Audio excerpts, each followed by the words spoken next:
Hi guys, welcome to my channel. Today நம்ம பார்க்க போகிறது லவ்லி அல்கன் அப்படிங்கிற பிஎல் மேங்கா தான்.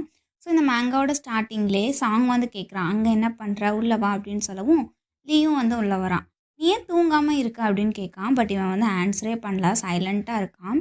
சரி என்னோட ரூமுக்கு ஏன் வந்தா அப்படின்னு கேட்க அதுக்கும் ஒரு ஆன்சரும் இல்லை. சேம் டைமில் வந்து இடி இடிக்கிறத கேட்டு இவன் வந்து வைப்ரேட் ஆகிறான் இருக்க இடத்துலே. பயந்துக்கிட்டு அப்படியே அழுதுகிட்டே சாங்கை வந்து கட்டி பிடிக்கிறான். இவனுக்கு இடினா பயங்கிறத நான் மறந்தே போயிட்டேன்.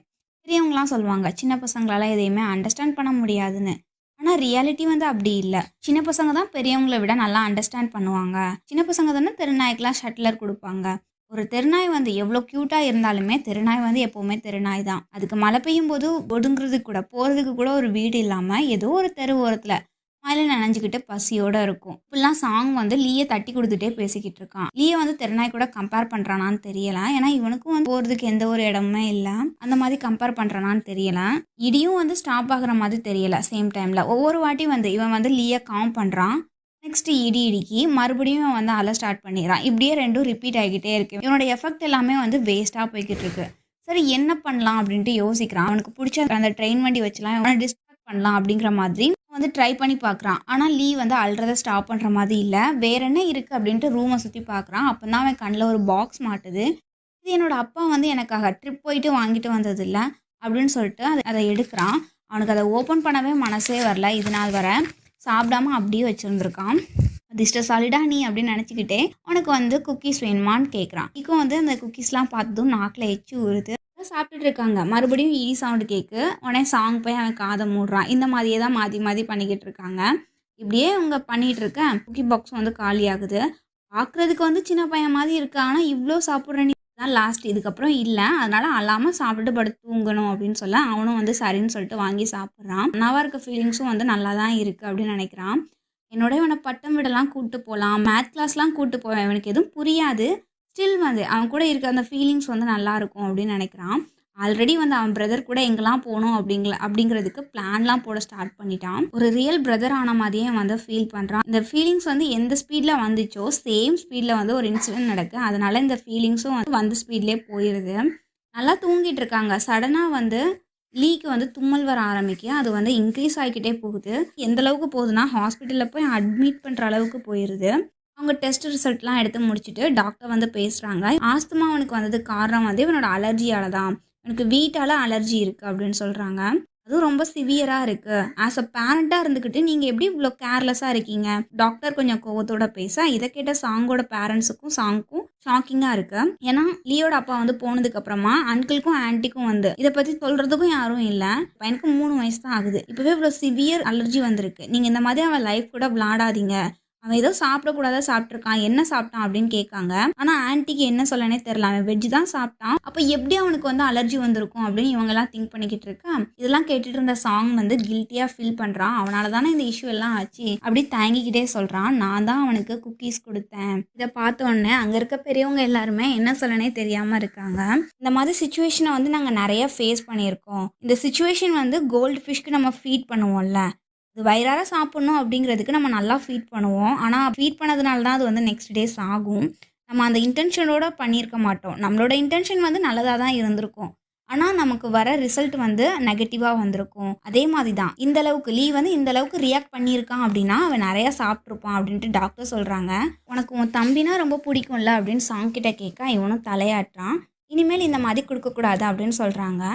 ஃபஸ்ட் டைமாக சாங் வந்து ரியலைஸ் பண்ணுறான். நமக்கு ஒன்று பிடிக்கும், நம்மளோட விருப்பம் கூட ஆபத்தாக மாறும் அப்படிங்கிறத அவன் ரியலைஸ் பண்ணுறான். நான் பாவப்பட்டு ஒரு டாக்கு, ஒரு தெருநாய்க்கு ஷெட்லர் கொடுத்தேன். ஆனால் ரியாலிட்டி வந்து அப்படி இல்லை. ஒரு ஃபிஷ் ஃபுட் கொடுக்கணும் அப்படிங்கிறதுக்காக நான் என்னோட கையை வந்து கேர்லெஸ்ஸாக ரொம்ப வெளில விட்டுட்டேன். ரொம்ப ஹாப்பியாக இருந்தேன் அந்த தருணத்தில். ஆனால் எண்டிங்கில் எனக்கு கிடைச்சது என்னென்னா ஒரு லைஃப்லெஸ் ஃபிஷ் தான். இப்படிலாம் வந்து சாங் திங்க் பண்ணுறான். நீ எதுவும் ஒரி பண்ணிக்காதா, லீக்கு வந்து ஒன்றும் இல்லை, ஒன்னால தான் இப்படி ஆயிட்டான் அப்படிங்கிற மாதிரிலாம் நீ திங்க் பண்ணாதா அப்படின்ட்டு இவனை வந்து சமாதானப்படுத்துகிறாங்க. ஆனால் இவனுக்கு மனசு கேட்கவே இல்லை. அவங்க 2 பேருக்குள்ளேயும் ஒரு கேப்பை, ஒரு வாலை வந்து இவனே வந்து மேக் பண்ணுறான். நெக்ஸ்ட் டைம் வந்து லீவன் கூட தூங்க வரும்போது நீ வந்து இன்னையிலேருந்து தனியாக தூங்க கற்றுக்கணும், உன்னோட ரூமில் போய் தூங்கு அப்படின்னு சொல்லிட்டு இவன் க்ளோஸ் பண்ணிக்கிறான். ரூம் கதவை க்ளோஸ் பண்ணிக்கிறான். அப்படியே அவன் ரூமை க்ளோஸ் பண்ணாலும் அவனுக்கு அங்கேருந்து போக வந்து மனசு இல்லை. 2 பேருமே அந்த டோர்கிட்டே நிற்கிறாங்க. சாங்க்கு இருக்குது வந்து அந்த பார்த்தான்ல அதோட ஃபியரா அப்படி இல்லாட்டி இவனுக்குள்ள இவனே போட்டுக்கிட்ட அந்த ரெஸ்ட்ரிக்ஷனான்னு தெரியல. அவனால லீ கூட பழையபடி பேச முடியல. வளர வளர சாங்குக்கும் இந்த வேர்ல்டுக்கும் நடுவுல இருக்க ஒரு பேரியர் வந்து இன்க்ரீஸ் ஆகிக்கிட்டே இருக்கு. மற்றவங்களையும் சாங்கையும் வந்து ஒரு சின்ன த்ரெட் தான் வந்து கனெக்ட் பண்ணிக்கிட்டு இருக்கு. இதுலயும் ஒரு ஸ்ட்ரோம் மாதிரி லீ வந்து இவனோட லைஃப்ல வரான். அந்த பேரியர் எல்லாத்தையுமே அடிச்சு தள்ளிட்டு அவன் வந்து ஒரு ஸ்பெஷலான த்ரெட்டை வந்து இவங்க 2 பேருக்குள்ள ஃபார்ம் பண்ணுறான். அந்த த்ரெட் வந்து பார்க்குறதுக்கு பிரைட் ரெட் கலரில் ரொம்ப தின்னாக இருக்குது. லைட்டாக நம்ம ப்ரெஷர் கொடுத்தாலும் ஏன் மூச்சு விட்டால் கூட அது பிரேக் ஆகிற அளவுக்கு இருக்கு. த்ரெட்டை வந்து விடவும் விரும்பலை, டிஸ்டர்ப் பண்ணவும் விரும்பலை. ஸோ அப்படியே ஒரு குறிப்பிட்ட டிஸ்டன்ஸில் வச்சு பார்த்துக்கிட்டு இருக்கான். அவங்க ரிலேஷன்ஷிப்பையும் அவன் வந்து அப்படி தான் ஃபீல் பண்ணுறான். ஒரு த்ரெட் மாதிரி, ஒரு சின்ன நூலிலே தான் அவங்க 2 பேரையும் எனக்கு அப்படிங்கிற மாதிரி தான் அவன் நினச்சிக்கிட்டு இருக்கான். ஸ்டூப்பிடாக திங்க் பண்ணுறான் அப்படின்ட்டு நம்ம எல்லாரும் நினச்சாலும் அதுதான் ஒரு சேஃபஸ்ட் வே அப்படின்ட்டு சாங் வந்து திங்க் பண்ணுறான். அவன் வந்து ஒத்துக்கிறான், நான் ஸ்டூப்பிட் அப்படிங்கிறதையும் சாங் வந்து ஒத்துக்கிறான். இப்படிலாம் அவன் இந்த சைட் திங்க் பண்ணிக்கிட்டு இருக்கா. ப்ரெசென்ட்டில் வந்து லீ கேட்கான், சாங் உனக்கு ஞாபகம் வந்துச்சா இல்லையா, இல்லை மறந்துட்டியா, ரொம்ப நேரமாக ஸ்டாச்சுவாகவே இருக்கா அப்படின்ட்டு அவன் கேட்க இவனும் ப்ரெசென்ட்க்கு வரான். ப்ரெசென்ட்க்கு வந்தோடனே சொல்கிறான், நீ சின்ன பையனாக இருக்கும்போது இடியை பார்த்து ரொம்ப பயப்படுவ, இடி சவுண்டுக்கு ரொம்ப பயப்படுவேன், எப்போவுமே அழுதுகிட்டே இருப்பா. அதுக்கு நான் அமைதிப்படுத்தணும் அப்படிங்கிறதுக்காக நான் வந்து குக்கீஸ் கொடுத்தேன். அதோட ரிசல்ட்டாக வந்து உனக்கு ஆஸ்துமா வந்துச்சு. அதுக்கப்புறம் நான் ஹாஸ்பிட்டலில் கொண்டு ட்ரீட் பண்ணோம். அப்போ தான் சொன்னாங்க உனக்கு வந்து வீட்டால் அலர்ஜி இருக்குன்னுட்டு. ஓ இதுதான் நடந்துச்சா அப்படின்ட்டு லீ கேட்குறான். சாங்க்கு வேறு என்ன சொல்லன்னு தெரியலை. லீயும் வந்து அப்படியே பெட்ஷீட்டை இழுத்து மூடிட்டு படுத்துக்கிறான். நீ ஹாப்பியாக இல்லை அப்படிங்கிறது மட்டும் எனக்கு தெரியும். உன்னால் அக்செப்ட் பண்ண முடியலை என்னால் உனக்கு ஆபத்தாச்சு அப்படிங்கிறத அப்படின்ட்டு சாங் வந்து இன்னும் சீரியஸாகவே திங்க் பண்ணிக்கிட்டு இருக்கான். ஆனால் அதுக்கு அப்படி டோட்டல் ஆப்போசிட்டாக நம்ம லீ நினைக்கிறான். நானும் நினச்சேன் எதுக்குடா என் அண்ணன் வந்து எனக்கு டேஸ்டான ஃபுட்லாம் தரமாட்டுக்கான் அப்படின்ட்டு. இதுதான் காரணமா, இந்த மாதிரி இன்னும் சைல்டிஷாகவே இருக்கியே ப்ரோ அப்படின்ட்டு இவன் வந்து சிரிப்பை கட்டுப்படுத்திக்கிட்டு இருக்கான். அதுக்கப்புறமா ஸ்கூலுக்கு வந்து போகிறான். போனதுக்கப்புறமா எல்லாரும் லீவ் வந்துட்டான் அப்படின்ட்டு கும்பலாக கூடிடுறாங்க. எல்லாருமே வந்து சாங்குக்கும் இவனுக்கும் என்ன ரிலேஷன்ஷிப் அப்படிங்கிறத தான் கேட்குறாங்க. அந்த ஸ்டேஜில் இருந்து அவன் எவ்வளோ வேகமாக வந்தான் தெரியுமா பாதிலே. நாங்கள் எல்லாருமே என்ன நடக்குனே தெரியாமல் நின்றுட்டு இருந்தோம்னு சொல்கிறாங்க. அம்மா நீ அவனை பிரதர்னு சொன்னல, 2 பேருமே பிரதரா, 2 பேருமே ஹேண்ட்ஸமாக இருக்கீங்க, ஆனால் நீங்கள் பிரதர்ஸ் மாதிரி தெரிலையே அப்படின்ட்டு கொஷின் மேலே கொஷினாக வச்சுக்கிட்டே இருக்காங்க. நீங்கள் வந்து என் மேலே அக்கறைப்பட்டதுக்கு ரொம்ப தேங்க்ஸ். என்னோட அப்பாவும் சாங்கோட அப்பாவும் வந்து ஃப்ரெண்ட்ஸ். ஸோ அவங்களோட வீட்டில் டெம்பரவரியாக இருக்கேன் அப்படின்னு சொல்கிறான். பொய்லாம் சொல்லலை. சேம் டைமில் வந்து இவனுக்கு பேரண்ட்ஸ் இல்லை அப்படிங்கிறத வெளில சொல்கிறதுக்கு இவன் வந்து அஷேமும் ஆகலை. அவங்களோட சிம்பத்தி வந்து வேண்டாம் அப்படிங்கிற மாதிரி இவன் ஃபீல் பண்ணுறான். லீயோட இந்த திங்கிங் வந்து எனக்கு ரொம்ப பிடிச்சிருக்கு.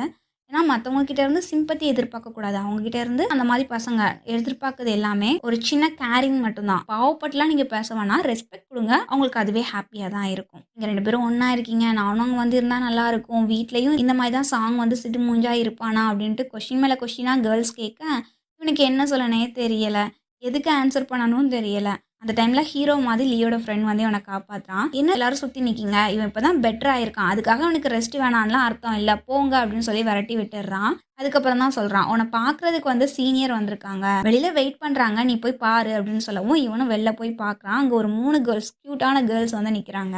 உங்களுக்கு வந்து ஏதாச்சும் வேணுமா அப்படின்ட்டு லீ கேட்க, நீ வந்து சாங்கோட பிரதர் தானா அப்படின்னு அந்த பொண்ணு கேட்க, ஆமாம் அப்படின்ட்டு இவனும் சொல்கிறான். அப்போ உன்னோட அண்ணாவோட சோஷியல் ஐடி கொடுக்கியா அப்படின்னு கேட்க இவன் திருன்னு முழிக்கிறான். ஏன்னா அவங்களோட திங்கிங் எப்படி இருக்குன்னா, ஒரு பிரதராக இருந்துக்கிட்டு அண்ணாவோட ஐடி தெரியாமல் இருக்க மாட்டான் அப்படின்னு நினைக்கிறாங்க. ஆனால் இவன் வந்து அப்படியா அப்படின்னா என்ன அப்படிங்கிற மாதிரியே கொஞ்சம் நர்வஸ் ஆகுறான். அதோட சீன் வந்து அங்கே கட் ஆகுது. லீ வந்து ஸ்கூல்லேருந்து வரான். அவனோட சொங்கி போன ஃபேஸை பார்த்துட்டு ஆன்ட்டி வந்து உனக்கு என்ன ஆச்சு, டயர்டாக இருக்கியான்னு கேட்குறாங்க. அவனும் கொஞ்சம் டயர்டாக இருக்கேன்னு சொல்கிறான்.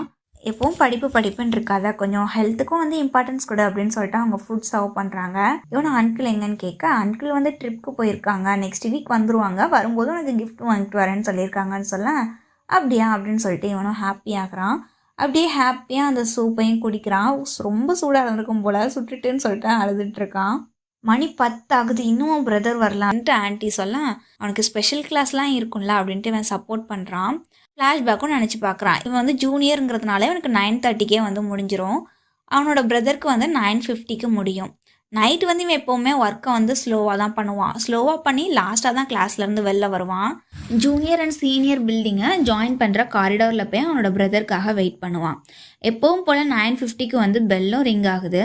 ஆனால் இவனோட அண்ணா கிளாஸ்லேருந்து ஒரு மூமெண்ட் கூட வரல. இப்படி தான் வந்து டெய்லி நடக்கும்.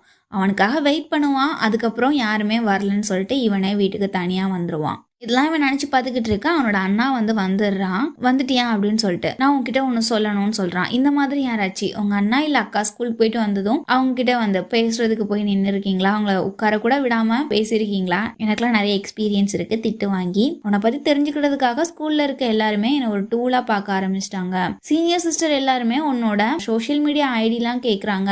உன்னோட யூசர் நேம் என்ன அப்படின்ட்டு கொஸ்டின் மேலே கொஸ்டினாக என்கிட்ட கேட்டுகிட்டே இருக்காங்கன்ட்டு இவன் விடாமல் பின்னாடியே அலைஞ்சு சொல்லிக்கிட்டு இருக்கான். உனக்கு தெரியாது நீ சொல்லு அப்படின்னு சொல்லவும், தெரியாதுன்னு சொல்லவா? அதை எப்படி நான் சொல்ல? அப்படின்னா நான் பொய் சொல்கிற மாதிரி இருக்கும்ல. அவங்க யாருமே வந்து என்கிட்ட பேச மாட்டேக்காங்க. அவங்க கொஷின் என்னவோ அதை மட்டும் பீரங்கிலேருந்து குண்டு வர மாதிரி என் மேலே பொழிஞ்சுக்கிட்டே இருக்காங்க. ப்ளசன்ட்ரீஸ் அப்படின்ட்டு ஒரு வேர்டை யூஸ் பண்ணியிருப்பான். அதுக்கு மீனிங் தெரியுமா அப்படின்ட்டு சாங் கேட்க, எனக்கு தெரியும் அப்படின்ட்டு. நான் என்ன சின்ன பையன் நினச்சியா? லீ வந்து கொஞ்சம் கோவப்படுறான். நம்ம லீ வந்து வளர்ந்துட்டான். ஆனால் எனக்கு இன்னும் ஞாபகம் இருக்குது, சிஸ்டர் இன்லாங்கிற ஒரு வேர்டுக்கு வந்து அர்த்தம் தெரியாமல் இருந்தால அப்படின்னு சொல்லிட்டு ஆன்டி ராங் வந்து சிரிக்காங்க. ஆன்டி அப்படின்னு சொல்லிட்டு இவனும் கோவப்படுறான். அது செல்லமாக கோவப்படுவாங்களா, அதே மாதிரி ஆன்டி அப்படின்ட்டு இவன் கொஞ்சம் கோவப்படுறான். சிஸ்டர் இன்லா இந்த வேர்டு தான் வந்து என்னோட ஹிஸ்ட்ரியிலே ஒரு டார்க் சைடு. இவன் வந்து ஃபாரினில் வளர்ந்துருப்பான். அதுக்கப்புறம் சைனாக்கு போயிருப்பான். அங்கேயும் நம்மளை மாதிரி நிறைய ரிலேட்டிவ்ஸ் இருக்கும். சித்தப்பா, பெரியப்பா, மாமா அந்த மாதிரிலாம். அது எல்லாத்தையுமே இவன் மனப்பாடம் தான் பண்ணுவான். இவங்க வந்து நமக்கு இந்த ரிலேஷன் அப்படின்னுட்டு. அந்த மாதிரி டைமில் இவன் ஃப்ரெண்ட்ஸ் வந்து கிளாஸ்மேட்ஸ் எல்லாரும் சிஸ்டர் இன்லா பற்றி சொல்லியிருப்பாங்க. இவனுக்கும் வந்து க்யூரியாசிட்டி வந்திருக்கும். அந்த க்யூரியாசிட்டியோட சாங் கிட்ட வந்து கேட்டிருப்பான். ஃபேமிலியாக உட்காந்துருக்கும்போது சாங் கிட்ட சிஸ்டர் இன்லானா என்னன்னு கேட்டிருப்பான். அதுக்கு சாங்கும் வந்து ஓல்டர் பிரதரோட உன்னோட அண்ணாவோட ஒய்ஃப்னு சொல்லியிருப்பாங்க. எப்போ வந்து உன் அண்ணாக்கு வந்து ஒய்ஃப் வராங்களோ அப்போ இந்த வீட்டை விட்டு அவன் போயிடுவான் அப்படின்ட்டு ஆன்ட்டி சொல்லவும், என்ன அப்படின்னு சொல்லிட்டு இவன் வந்து ஷாக் ஆகுறான். அவன் அண்ணா வந்து அவன் லைஃப்பை விட்டு அந்த வீட்டை விட்டு போகிறாங்கிறது அவனுக்கு ரொம்ப ஷாக்கிங்காக இருக்குது. அவனோட ஹார்ட் வந்து லைட்டாக பிரேக் ஆகுது. அவனோட ஃபேமிலி பார்த்துட்டு எங்களெல்லாம் விட்டுட்டு போயிடுவானான்னு சொல்லி அவன் ரொம்ப சேட் ஆகுறான். இல்லை, முடியவே முடியாது. மற்றப்படாத வாலிபர் சங்கத்தில் சிவகார்த்திகேயன் உருண்டு உருண்டு அழுவான்ல, அதே மாதிரி முடியவே முடியாது அப்படின்னு சொல்லிட்டு எனக்கு வந்து சிஸ்டர் இன்லா வேணாம் அப்படின்ட்டு சாங்கோட கையை பிடிச்சிட்டு கேட்குறான். எனக்கு வேணாம் அப்படிங்கிறதுக்காக உன் அண்ணா எப்படி மேரேஜ் பண்ணாமல் இருப்பான் அப்படின்ட்டு அன்களும் கேட்குறாங்க. அப்போ நான் வந்து உன்னோட சிஸ்டர் இன்லாவாக இருக்கேன் அப்படின்னு சொல்கிறான். சாங் வந்து பேந்த முழிக்கிறான். இல்லை நான் வந்து என்னோட சிஸ்டர் இன்லாவாக இருந்துக்கிறேன் அப்படின்ட்டு இவன் அப்பாவியா க்யூட்டாக வந்து சொல்கிறான். பார்க்குறதுக்கே ரொம்ப க்யூட்டாக இருக்குது. எல்லாரும் சைலண்ட்டாக இருக்கிறத பார்த்து ஏன் முடியாதா அப்படின்ட்டு சாங்கை பார்த்து கேட்க அவ்வளோ நேரம் சைலண்ட்டாக இருந்துட்டு விழுந்து விழுந்து சிரிக்க ஆரம்பிச்சிடுறாங்க. நீ ஒரு பொண்ணாக இருந்ததுதானே நல்லா இருந்திருக்கும் அப்படின்ட்டு அன்களும் சொல்கிறாங்க. அன்னையிலேருந்து தான் இவன் சின்ன வயசில் ஏதோ தெரியாமல் வளர்னது இவனோட டார்க் சைடு ஆயிடுச்சு அப்படின்ட்டு இவன் நினைக்கிறான். இந்த சைடில் ஆன்ட்டி வந்து எப்போல்லாம் நான் அதை திங்க் பண்ணி பார்க்குறனோ ரொம்ப சிரிப்பாக வருது, என்னால் அடக்க முடியலன்னு சொல்லிட்டு விழுந்து விழுந்து சிரிச்சிட்டு இருக்காங்க. இதெல்லாம் பார்த்த லீ வந்து நான் இப்போ 5 வயசு, எனக்கு என்ன தெரியும், நீங்கள் அதை வச்சு இப்போ சிரிச்சிட்டு இருக்கீங்க அப்படின்ட்டு கோவப்படுறான். ஹானஸ்ட்டாக சொல்லணும் அப்படின்னா நீ அந்த டைம்லே எனக்கு நிச்சயதார்த்தம் பண்ணுங்க அப்படிங்கிற மாதிரி தான் நீ கேட்ட அப்படின்ட்டு ஆன்ட்டி சொல்கிறாங்க. சாங்கும் வந்து கொஞ்சம் ஹாப்பியாக இருக்க மாதிரி தான் இருக்குது. அவன் ஃபேஸில் வந்து கொஞ்சம் ஹாப்பினஸ் இருக்குது. அவனும் சாப்பிட்றதுக்கு போகிறான். அந்த டைமில் நீ வந்து ஆன்னு சொல்லிட்டு சவுண்ட் போட்டதும் என்னாச்சு அப்படின்னு சொல்லிட்டு 2 பேரும் பதறி அடிச்சு வராங்க. அதோட இந்த சாப்டர் வந்து இங்கே க்ளோஸ் ஆகுது. ஸோ நான் உங்களுக்கு எப்படி ரிவ்யூ பண்ணேன் அப்படிங்கிறத நீங்கள் கமெண்ட் பண்ணுங்கள். இந்த வீடியோ பிடிச்சிருந்தா லைக் பண்ணுங்கள். தேங்க்ஸ் ஃபார் வாட்சிங்.